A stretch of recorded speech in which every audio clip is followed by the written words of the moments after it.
Terma Mathura yang menunjuk pengertian pulau di sebelah timur laut Provinsi Jawa Timur. Disebut pula Pulau Madura. Dewasa ini, Madura telah memasuki kehidupan masyarakat Indonesia, meliputi pengertian kebudayaan, etnis, geografis, administrasi pemerintahan, dan sosial.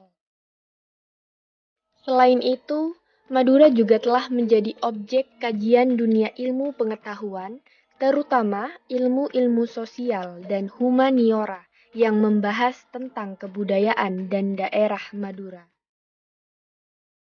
Terdapat informasi, nama Madura telah dikenal sejak abad ke-13 atau mungkin sebelumnya. Pendapat tersebut berdasar kepada prasasti Kudadu yang dikeluarkan oleh Kertarajasa Jayawardana pada tahun 1216 Saka atau 11 September 1294, guna memperingati pemberian anugerah raja kepada para pejabat desa di Kudadu yang dipandang berjasa kepada negara melalui bantuan mereka ketika raja dikejar dan terdesak oleh pasukan Kadiri. Dalam prasasti itu disebutkan dari Kudadu Raden Wijaya yang masih memimpin pasukan yang tinggal 12 orang diantar ke Rembang untuk kemudian pergi ke Madura bersama istri dan pengiringnya. Prasasti lain yang menjelaskan eksistensi Madura adalah Prasasti Sukamerta yang berangka tahun 1218 Saka atau 29 Oktober 1296. Prasasti ini pun masih dikeluarkan oleh Kertarajasa guna memperingati penetapan Desa Sukamerta sebagai Desa Swatantra atas permohonan Panji Patipatu Pukapat yang telah menunjukkan kebaktian dan kesetiaan kepada raja. Dalam Prasasti Sukamerta juga disebutkan bahwa Raden Wijaya menyeberangi lautan menuju Madura. Setibanya di Madura, ia diterima oleh Arya Wiraraja, salah seorang mantan bawahan Raja Kertanagara. Leluhur orang Madura, yaitu orang pertama yang mendiami dan pemukim pertama di Pulau Madura, belum dapat diketahui secara pasti. 17 berita, prasasti, atau tinggalan lainnya yang memberikan informasi ke arah itu belum ditemukan. Namun demikian, berdasarkan sumber tradisi, diinformasikan bahwa cikal bakal dan pemukim pertama di Pulau Madura sering dikaitkan dengan cerita Raden Segoro, kesatria lautan. Menurut sumber ini, Raden Segoro adalah anak dari Putri Bendorogung yang dihanyutkan ke tengah laut oleh Patih Pranggulang ketika masih dalam kandungan ibunya. Putri Bendorogung kelak terdampar di sekitar Gunung Geger atau daerah Bangkalan sekarang.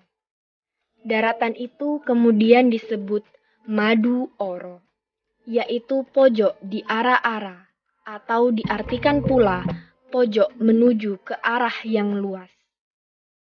Terdapat informasi orang tua Putri Bendorogung adalah Sanghyang Tunggal, seorang raja dari negeri Medang.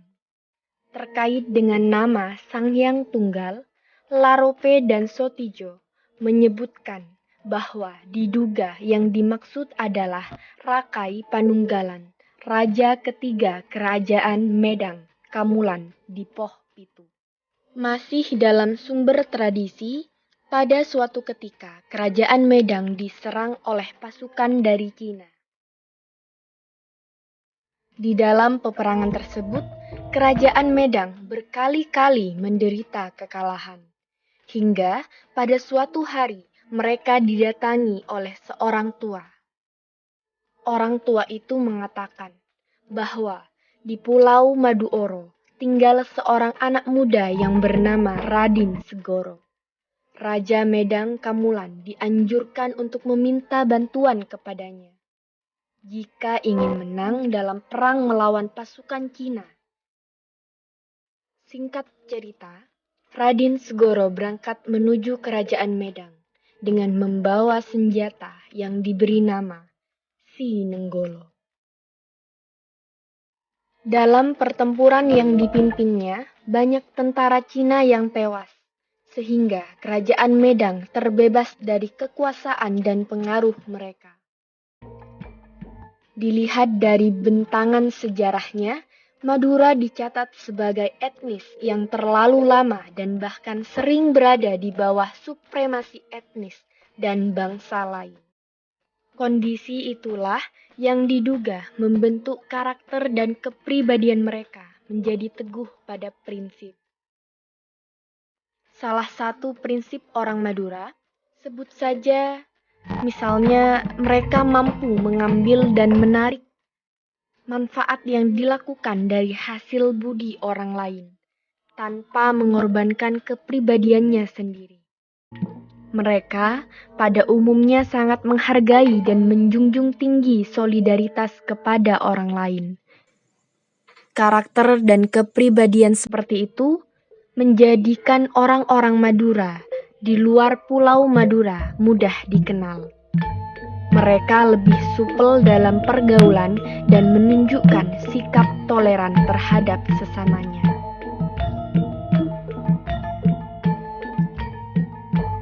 Karakter dan kepribadian lainnya jika mereka kedatangan tamu, apalagi tamu yang datang dari jauh, dapat dipastikan tamu tersebut akan dilayani dengan baik.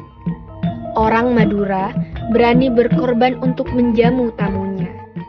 Bahkan jika perlu, mereka akan berusaha memuaskan tamunya dengan jamuan lebih, meskipun dengan cara berhutang.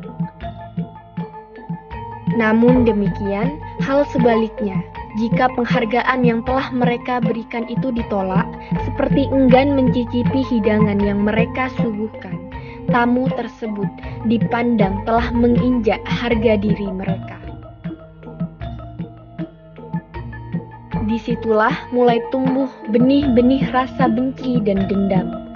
Selain itu, sebagai etnis yang hidup di daerah kepulauan, orang Madura masa lalu kurang mendapat kesempatan dalam berinteraksi dengan dunia luar.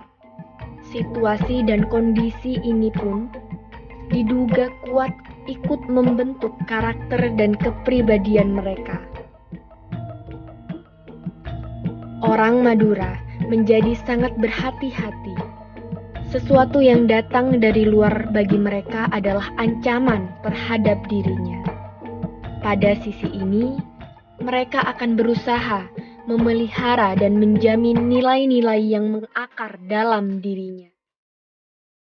Namun demikian, pada orang Madura kekinian, meskipun menunjukkan naluri yang kuat dalam menjamin dan bertahan hidup, mereka pun didorong untuk menerima dan memanfaatkan nilai-nilai yang terserap dari luar.